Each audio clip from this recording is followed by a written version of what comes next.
নিষিদ্ধ সংগঠন আওয়ামী লীগের কক্সবাজার চৌফলডন্ডি ইউনিয়নের ৬ নম্বর ওয়ার্ডের কাউন্সিলর এবং বীজ কর্মী মোহাম্মদ শফিউল করিম প্রশাসনের নজর এড়িয়ে সমুদ্র সৈকতে প্রভাব বিস্তার করে চলেছেন।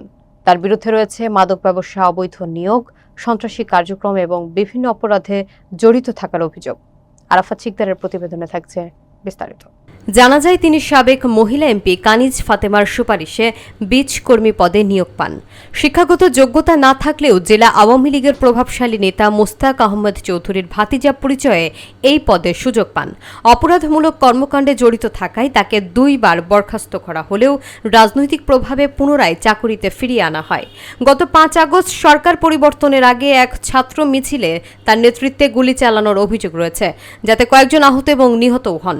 এছাড়াও স্থানীয়দের অভিযোগ, শফিউল করিম কিশোর গ্যাং এবং সন্ত্রাসী বাহিনী পরিচালনা করে নিরীহ মানুষদের বিরুদ্ধে মিথ্যা মামলা দিয়ে হয়রানি করেছেন। স্থানীয়রা দাবি করেন তার বিরুদ্ধে প্রশাসনিক ব্যবস্থা না নিলে কক্সবাজার এলাকাটি অস্থিতিশীল হয়ে উঠতে পারে। মোবাইলে যোগাযোগের চেষ্টা করলে তিনি ফোন বন্ধ করে দেন। অভিযোগ রয়েছে, পালিয়ে আসা আওয়ামী লীগ নেতাদের গোপনে আশ্রয় দিয়ে দেশের বিরুদ্ধে ষড়যন্ত্র করছেন শফিউল করিম।